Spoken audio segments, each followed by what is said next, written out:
तो हेलो दोस्तों, स्वागत है आपका हमारे यूट्यूब चैनल पर। तो दोस्तों, आज हिंदी पैडागोजी की लाइव क्लास करने जा रहे हैं, जो पेपर 1 और पेपर 2 दोनों के लिए मोस्ट इम्पोर्टेंट है। ये रहा क्वेश्चन नंबर फर्स्ट। अगर आप हमारे चैनल पर नए हैं तो चैनल को जरूर सब्सक्राइब कीजिए, वीडियो को लाइक कीजिए। चलिए क्लास को शुरू करते हैं।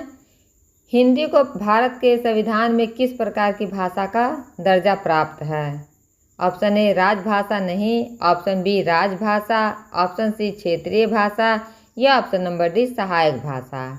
तो बताइए, हिंदी को भारत के संविधान में किस प्रकार की भाषा का दर्जा प्राप्त है? तो देखिए, संविधान के अनुच्छेद में 343 के अनुसार हिंदी को देवनागरी लिपि में भारत की राजभाषा का दर्जा प्राप्त है। यह सभी सरकारी कार्यों में प्राथमिक भाषा के रूप में प्रयोग की जाती है। तो इसका राइट आंसर होगा ऑप्शन नंबर बी, राजभाषा के रूप में। Option number B is right answer. Question number दूसरा, संविधान में हिंदी भाषा के संवैधानिक संरक्षण का प्रावधान कौन सा अनुच्छेद करता है?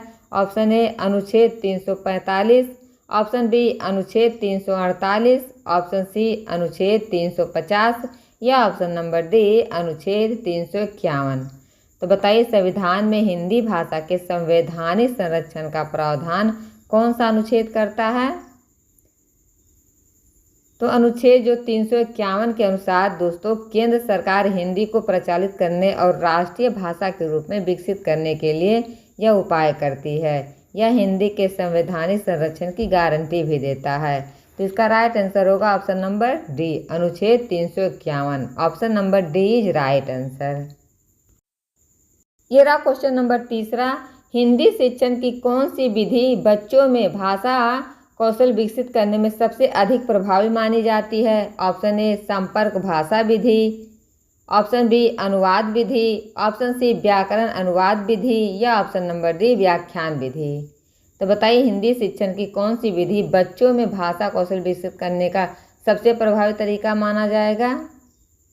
तो देखिए, जो संपर्क भाषा विधि से बच्चों को भाषा सीधे बोलने और सुनने के माध्यम से सिखाई जाती है। यह कौशल आधारित और प्राकृतिक भाषा अधिगम को बढ़ावा भी देती है। तो इसका राइट आंसर होगा ऑप्शन नंबर ए, संपर्क भाषा विधि। Option number A is right answer. Direct method जो होता है, यही बच्चों के लिए सबसे प्रभावी विकसित होता है। तो option number A is right answer. ये रहा क्वेश्चन नंबर 4, हिंदी शिक्षण में आलोचनात्मक पठन विधि का उद्देश्य क्या है? ऑप्शन ए सिर्फ शब्दों का उच्चारण सिखाना, ऑप्शन बी व्याकरण नियम याद कराना, ऑप्शन सी केवल पाठ याद कराना या ऑप्शन नंबर डी बच्चों में सोचने और विश्लेषण करने की क्षमता विकसित करना। तो बताइए, हिंदी शिक्षण में जो आलोचनात्मक पठन है उस विधि का उद्देश्य क्या है? तो ये बच्चों में सोचने और विश्लेषण करने की क्षमता विकसित करता है। Option number D is right answer, क्योंकि आलोचनात्मक पठन विधि में विद्यार्थी पाठ को समझकर उसका विश्लेषण करके और स्वयं विचार व्यक्त करके भाषा का ग्रहण करते हैं। तो इसका राइट आंसर होगा ऑप्शन नंबर डी। ये रहा क्वेश्चन नंबर 5, हिंदी शिक्षण में प्रयोगात्मक विधि किस पर आधारित है? ऑप्शन ए पाठ्य पुस्तक पर आधारित है, ऑप्शन बी विद्यार्थी की सक्रिय भागीदारी पर, ऑप्शन सी शिक्षक की व्याख्या पर या ऑप्शन नंबर डी केवल स्मृति अभ्यास पर। तो बताइए, हिंदी शिक्षण में जो प्रयोगात्मक विधि होता है किस पर आधारित होता है? तो देखिए दोस्तों, ये जो प्रयोगात्मक विधि में बच्चों को स्वयं सिखाने के लिए प्रयोग खेल और गतिविधियों के माध्यम से सक्रिय रूप से जोड़ा जाता है, जिससे बच्चे अच्छी रुचि से सीख सकें। तो इसका राइट आंसर होगा ऑप्शन नंबर बी, विद्यार्थियों की सक्रिय भागीदारी। Option number B is right answer. ये रहा क्वेश्चन नंबर 6, हिंदी में भाषा नीति बनाने का प्रमुख उद्देश्य क्या है? ऑप्शन ए केवल साहित्य विकास, ऑप्शन बी क्षेत्रीय भाषाओं का समर्थन, ऑप्शन सी विदेशी भाषाओं का अध्ययन या ऑप्शन नंबर डी राष्ट्रीय एकता और सांस्कृतिक एकरूपता। तो बताइए, जो हिंदी में भाषा नीति बनाने का प्रमुख उद्देश्य क्या है? तो देखिए, जो हिंदी भाषा का प्रयोग होता है ना, हिंदी भाषा नीति का उद्देश्य भारत में हिंदी को राष्ट्रभाषा के रूप में बढ़ावा देता है और राष्ट्रीय एकता के लिए इसे प्रोत्साहित करता है। तो इसका राइट आंसर होगा ऑप्शन नंबर डी, राष्ट्रीय एकता और सांस्कृतिक एकरूपता के लिए। Option number D is right answer. ये रहा क्वेश्चन नंबर 7, मिश्रित विधि हिंदी शिक्षण में किसे सम्मिलित करती है? ऑप्शन ए केवल व्याकरण को, ऑप्शन बी केवल बोलने की विधि को, ऑप्शन सी केवल अनुवाद विधि को, या ऑप्शन नंबर डी व्याकरण, अनुवाद और संचार विधि को। तो बताइए जो मिश्रित विधि होती है हिंदी शिक्षण में किसे सम्मिलित करती है? तो देखिए जो मिश्रित विधि में बच्चों को भाषा के सभी पहलुओं को संतुलित रूप से सिखाने के लिए विभिन्न शिक्षण तकनीकों का समन्वय किया जाता है। तो इसका राइट आंसर होगा ऑप्शन नंबर डी, व्याकरण, अनुवाद और संचार विधि। Option number D is right answer. Question number 8, Hindi शिक्षण में संपर्क भाषा विधि की प्रमुख विशेषता क्या है? ऑप्शन ए व्याकरण की ओर जोर, ऑप्शन नंबर बी केवल पढ़ने पर जोर, ऑप्शन सी भाषा को प्राकृतिक रूप से सीखना, या ऑप्शन नंबर डी शिक्षक के व्याख्यान पर जोर।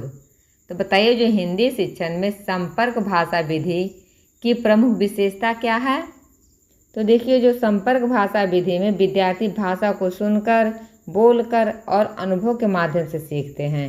यह भाषा अध्ययन का सबसे प्रभावी तरीका है। तो इसका राइट आंसर होगा ऑप्शन नंबर बी, भाषा को प्राकृतिक रूप से सीखना। Option number B is right, C is right answer.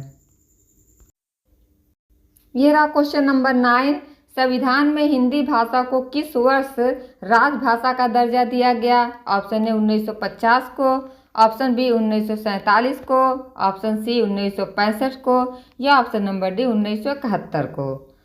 तो बताइए दोस्तों संविधान में हिंदी भाषा को किस वर्ष राजभाषा का दर्जा दिया गया? तो देखिए जो भारत के संविधान के लागू होने के साथ जो 26 जनवरी 1950 को हिंदी को देवनागरी लिपि में राजभाषा का दर्जा प्राप्त हुआ। तो इसका राइट आंसर होगा ऑप्शन नंबर ए 1950 को। Option number A is right answer. Question number 10, Hindi शिक्षण में सहयोगात्मक पठन विधि का मुख्य उद्देश्य क्या है? ऑप्शन ए केवल शिक्षक पर निर्भर रहना, ऑप्शन बी व्याकरण सुधार, ऑप्शन नंबर सी पाठ्य पुस्तक पर ध्यान, या ऑप्शन नंबर डी विद्यार्थियों में सामूहिक अध्ययन और विचार आदान प्रदान। तो बताइए हिंदी शिक्षण में सहयोगात्मक पठन विधि का मुख्य उद्देश्य क्या है? तो देखिए जो सहयोगात्मक पठन होता है ना दोस्तों, सहयोगात्मक पठन में विधि में बच्चे समूह में मिलकर पाठ करते हैं और विचार साझा करते हैं, एक दूसरे से साझा करते हैं। यह भाषा कौशल और सामाजिक कौशल दोनों को बढ़ावा देता है। तो इसका राइट आंसर होगा ऑप्शन नंबर डी, विद्यार्थियों में सामूहिक अध्ययन और विचार आदान प्रदान। Option number D is right answer. ये रहा क्वेश्चन नंबर 11, हिंदी शिक्षण में अनुवाद विधि का मुख्य उद्देश्य क्या है? ऑप्शन ए केवल बोलने की क्षमता, ऑप्शन बी व्याकरण की समझ, ऑप्शन सी भाषा का सहज अनुभव, या ऑप्शन नंबर डी पढ़ी हुई भाषा को दूसरी भाषा में रूपांतरित करना। तो बताइए हिंदी शिक्षण में जो अनुवाद विधि है उसका मुख्य उद्देश्य क्या है? तो देखिए जो अनुवाद विधि होता है, अनुवाद विधि में विद्यार्थी किसी पाठ को एक भाषा से दूसरी भाषा में अनुवाद करते हैं। यह भाषा संचारण और व्याकरण को समझने में अधिक सहायक होती है। तो इसका राइट आंसर होगा ऑप्शन नंबर, बताइए कौन सा आंसर होगा?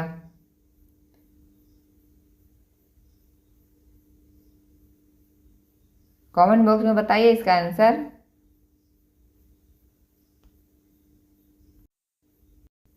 तो इसका राइट आंसर होगा ऑप्शन नंबर डी, पढ़ी हुई भाषा को दूसरी भाषा में रूपांतरित करना। Option number D is right answer. ये रहा क्वेश्चन नंबर 12, प्राकृतिक पठन विधि में शिक्षण का आधार क्या होता है? बताइए जो नेचुरल रीडिंग मेथड है इसमें आधार क्या होता है शिक्षण का? ऑप्शन नंबर ए व्याकरण नियम, ऑप्शन बी शब्द याद करना, ऑप्शन सी शिक्षक व्याख्यान विधि, या ऑप्शन नंबर डी पाठ का प्राकृतिक अनुभव। तो बताइए जो प्राकृतिक पठन विधि है इसमें शिक्षण का आधार क्या होना चाहिए? तो देखिए, प्राकृतिक पठन विधि में बच्चे पाठ को सीधे पढ़कर और समझकर सीखते हैं। यह विधि भाषा अधिगम को सहज और प्राकृतिक बनाती है। तो इसका राइट आंसर होगा ऑप्शन नंबर डी, पाठ का प्राकृतिक अनुभव। Option number D is right answer. ये रहा क्वेश्चन नंबर 13, हिंदी को भारत में राजभाषा घोषित करने का उद्देश्य क्या था? ऑप्शन ए, विदेशी भाषाओं का प्रचार। ऑप्शन बी, केवल साहित्यिक विकास। या ऑप्शन नंबर सी, एक राष्ट्रीय एकता और संवाद को बढ़ावा देना। या ऑप्शन नंबर डी, क्षेत्रीय भाषाओं को खत्म करना। तो बताइए, हिंदी को भारत में राजभाषा घोषित करने का उद्देश्य क्या था? तो देखिए, हिंदी को राजभाषा घोषित करने का उद्देश्य राष्ट्रीय एकता को बढ़ावा देना था और सभी राज्यों में संचार को सरल बनाना था। तो इसका राइट आंसर होगा ऑप्शन नंबर सी, राष्ट्रीय एकता और संचार को बढ़ावा देना। Option number C is right answer. यह रहा क्वेश्चन नंबर 14, हिंदी शिक्षण में मूल विधि जो होता है उसका उद्देश्य क्या है? ऑप्शन ए, केवल शब्दावली पर ध्यान। ऑप्शन बी, केवल अनुवाद पर जोर। ऑप्शन सी, भाषा संचरण, संरचना और व्याकरण कौशल विकसित करना। या ऑप्शन नंबर डी, याददाश्त में सुधार। बताइए, हिंदी शिक्षण में मूल विधि का उद्देश्य क्या है? तो देखिए, जो मूल विधि में भाषा के संरचनात्मक तत्व जैसे शब्द, वाक्य और व्याकरण को समझकर पढ़ाया जाता है। इससे बच्चों की भाषा नींव मजबूत होती है। तो इसका राइट आंसर होगा ऑप्शन नंबर सी, भाषा संरचना और व्याकरण कौशल विकसित करना। Option number C is right answer. Question number 15, Hindi शिक्षण में समूह गतिविधि विधि के लाभ क्या हैं? ऑप्शन ए, केवल शिक्षक पर निर्भरता। ऑप्शन बी, शब्द उच्चारण में सुधार। ऑप्शन सी, व्याकरण नियम याद करना। या ऑप्शन नंबर डी, सामूहिक विचार, संवाद और सहयोग की क्षमता बढ़ाना। तो हिंदी शिक्षण में समूह गतिविधि जो होती है विधि के लाभ क्या हैं? तो देखिए, जब बच्चे समूह गतिविधि से बच्चे मिलकर सीखते हैं तो यह पठन, लेखन और संवाद कौशल के साथ सामाजिक सहयोग को भी बढ़ावा देता है। तो इसका राइट आंसर होगा ऑप्शन नंबर डी, सामूहिक विचार, संवाद और सहयोग की क्षमता बढ़ाना। Option number D is right answer. Question number 16, कहानी पठन विधि का मुख्य लाभ क्या है? ऑप्शन ए, व्याकरण नियम का अभ्यास। ऑप्शन बी, केवल शब्दों का उच्चारण। ऑप्शन सी, बच्चों में कल्पनाशीलता और भाषा समझ विकसित करना। या ऑप्शन नंबर डी, शिक्षक के निर्देश का पालन। तो बताइए, कहानी पठन विधि का मुख्य लाभ क्या है? तो कहानी से देखिए, बच्चे जो होते हैं, कहानी पठन विधि बच्चों की कल्पना शक्ति को और भाषा समझ को बहुत बढ़ा देती है। यह उन्हें शब्दावली और भावनाओं के माध्यम से भाषा सीखने में मदद भी करती है। तो इसका राइट आंसर होगा ऑप्शन नंबर सी, बच्चों में कल्पनाशीलता और भाषा समझ विकसित करना। Option number C is right answer. Question number 17, Hindi शिक्षण में व्यवहारिक पठन विधि किस पर केंद्रित होती है? ऑप्शन ए, केवल व्याकरण पर। ऑप्शन बी, केवल शब्द उच्चारण पर। ऑप्शन सी, भाषा का वास्तविक प्रयोग। या ऑप्शन नंबर डी, पाठ्य पुस्तक के नियम। बताइए, इसका राइट आंसर क्या होगा? तो व्यवहारिक पठन विधि में विद्यार्थी भाषा का रोजमर्रा में उपयोग करते हैं। यह सृजनात्मक और संचार कौशल को मजबूत बनाती है। तो इसका राइट आंसर होगा ऑप्शन नंबर सी, भाषा का वास्तविक प्रयोग। Option number C is right answer. ये रहा क्वेश्चन नंबर 18, संविधान के अनुसार हिंदी के प्रचार और विकास की जिम्मेदारी किसकी है? ऑप्शन ए, राज्य सरकार की। ऑप्शन बी, शिक्षा विभाग की। ऑप्शन सी, केंद्र सरकार की। या ऑप्शन नंबर डी, निजी संस्थान की। बताइए, संविधान के अनुसार हिंदी के प्रचार और विकास की जिम्मेदारी किसकी होती है? तो देखिए दोस्तों, जो अनुच्छेद 351 है उसके अनुसार केंद्र सरकार हिंदी भाषा के विकास और प्रचार के लिए उपाय कर सकती है। राज्य सरकारें इसे स्थानीय स्तर पर लागू करती हैं। तो इसका राइट आंसर क्या होगा? ऑप्शन नंबर ए, राज्य सरकार। Option number A is right answer. Question number 19, Hindi शिक्षण में व्याकरण अनुवाद विधि का मुख्य विशेषता क्या है? बताइए। ऑप्शन ए केवल बोलने पर जोर देना, ऑप्शन बी केवल पाठ याद करना, ऑप्शन सी संचार कौशल पर ध्यान, या ऑप्शन नंबर डी व्याकरण और अनुवाद के माध्यम से भाषा सीखना।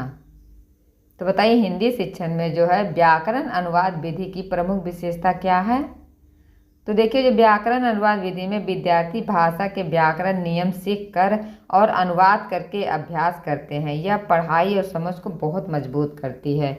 इससे बच्चों की बताइए मानसिक क्षमता बहुत अधिक विकसित होती है। तो इसका राइट आंसर होगा ऑप्शन नंबर डी, व्याकरण और अनुवाद के माध्यम से भाषा सीखना। Option number D is right answer.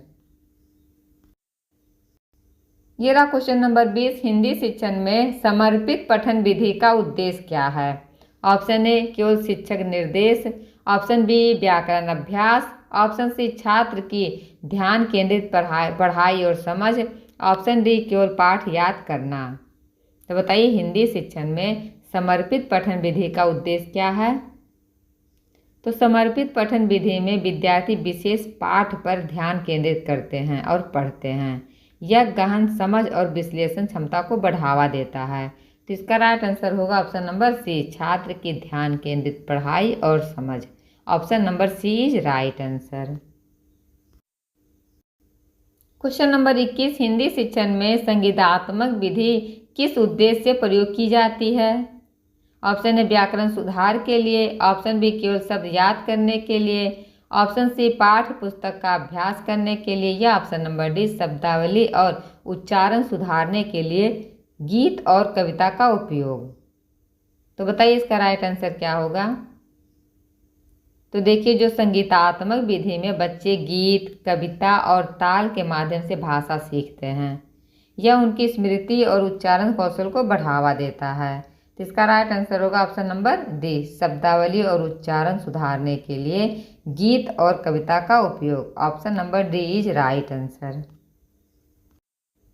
Question number 22, Hindi शिक्षण में जो चित्रात्मक विधि होता है उसका क्या लाभ है। ऑप्शन ए केवल पढ़ाई में सहायता करता है, ऑप्शन बी व्याकरण पर जोर देता है, ऑप्शन सी केवल उच्चारण के लिए, या ऑप्शन नंबर डी बच्चों की समझ और दृश्य स्मृति बढ़ाना। तो बताइए जो चित्रात्मक विधि होता है बच्चों को चित्र के द्वारा पढ़ाया जाता है उसका क्या लाभ है। तो देखिए जो चित्रात्मक विधि में चित्रों और दृश्य माध्यम से बच्चों का ज्ञान कराया जाता है, यह बच्चों की समझ और स्मृति को प्रभावित करती है। तो इसका राइट आंसर होगा ऑप्शन नंबर डी, बच्चों की समझ और दृश्य स्मृति बढ़ाना। Option number D is right answer. Question number 23, Hindi शिक्षण में व्यक्तिगत पठन विधि के मुख्य लाभ क्या हैं। ऑप्शन ए केवल शिक्षक का मार्गदर्शन, ऑप्शन बी समूह सहयोग, ऑप्शन सी व्याकरण अभ्यास, या ऑप्शन नंबर डी छात्र का स्वतंत्र अध्ययन और आत्मविश्वास बढ़ाना। तो बताइए जो व्यक्तिगत पठन होता है उस विधि से बच्चों को क्या लाभ मिलता है। तो व्यक्तिगत पठन से दोस्तों विद्यार्थी अकेले पढ़ते हैं, यह उनकी पढ़ाई पर ध्यान और आत्मनिर्भरता को बढ़ावा देता है। तो इसका राइट आंसर होगा ऑप्शन नंबर डी, छात्र का स्वतंत्र अध्ययन और आत्मविश्वास बढ़ाना। Option number D is right answer. ये रहा क्वेश्चन नंबर 24, हिंदी भाषा के संवैधानिक विकास के लिए कौन सा प्रावधान है। ऑप्शन ए अनुच्छेद 343, ऑप्शन नंबर बी अनुच्छेद 345, ऑप्शन सी अनुच्छेद 350, या ऑप्शन नंबर डी अनुच्छेद 351। तो बताइए जो संवैधानिक विकास है इसमें किस अनुच्छेद में इसका प्रावधान है। तो अनुच्छेद जो 351 के अनुसार सरकार हिंदी भाषा के विकास और प्रचार के लिए आवश्यक उपाय करती है। यह राष्ट्रभाषा के संवैधानिक संरक्षण को सुनिश्चित भी करता है। तो इसका राइट आंसर होगा ऑप्शन नंबर डी, अनुच्छेद 351। Option number D is right answer. ये रहा क्वेश्चन नंबर 27, हिंदी को भारत में राजभाषा घोषित करने का संवैधानिक प्रावधान किस अनुच्छेद में है। ऑप्शन ए अनुच्छेद 345, ऑप्शन नंबर बी अनुच्छेद 348, ऑप्शन सी अनुच्छेद 343, या ऑप्शन नंबर डी अनुच्छेद 350। तो बताइए हिंदी को भारत में राजभाषा घोषित करने का जो संवैधानिक प्रावधान है किस अनुच्छेद में है। तो जो अनुच्छेद 343 है इसके अनुसार हिंदी को देवनागरी लिपि में भारत का राजभाषा घोषित किया गया है। इसका प्रयोग सरकारी कार्यों में प्राथमिक भाषा के रूप में होता है। तो इसका राइट आंसर होगा ऑप्शन नंबर सी, अनुच्छेद 343। Option number C is right answer. ये रहा क्वेश्चन नंबर 28। हिंदी शिक्षण में खेल आधारित विधि का मुख्य लाभ है। ऑप्शन ए केवल व्याकरण, ऑप्शन बी केवल याददाश्त, ऑप्शन सी शिक्षक पर निर्भरता, या ऑप्शन नंबर डी भाषा कौशल और बच्चों में रुचि बढ़ाना। तो देखिए जो खेल के द्वारा बच्चों को विधि सिखाया जाता है इससे लाभ होता है भाषा कौशल और बच्चों में रुचि बढ़ाना। Option number D is right answer, क्योंकि खेल आधारित विधि में बच्चे खेल और गतिविधियों के माध्यम से भाषा सीखते हैं। यह सीखने में रुचि और व्यवहारिक कौशल दोनों को बढ़ाती है। तो इसका राइट आंसर होगा ऑप्शन नंबर डी। यह रहा क्वेश्चन नंबर 30। हिंदी शिक्षण में संवादात्मक विधि का उद्देश्य क्या है। ऑप्शन ए केवल व्याकरण, ऑप्शन नंबर बी अकेले अध्ययन, ऑप्शन नंबर सी पाठ याद करना, या ऑप्शन नंबर डी छात्रों में बोलने और सुनने के कौशल को विकसित करना। तो बताइए इसका राइट आंसर क्या होगा। तो दोस्तों देखिए जो संवादात्मक विधि में विद्यार्थी वास्तविक बातचीत और अभ्यास के माध्यम से